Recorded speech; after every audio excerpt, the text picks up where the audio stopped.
காலை வணக்கம் நண்பர்களே. மார்கழி மாதம் 6ஆம் நாள் திருப்பாவை 6வது பாடல்.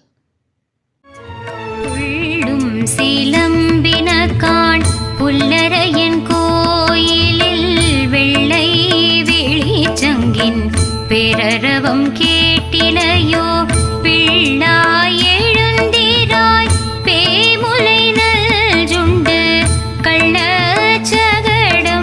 கலக்கழிய காலோச்சி வெள்ளத்தரவில் துயிலமர்ந்த வித்தினை உள்ளத்து கொண்டு முனிவர்களும் யோகி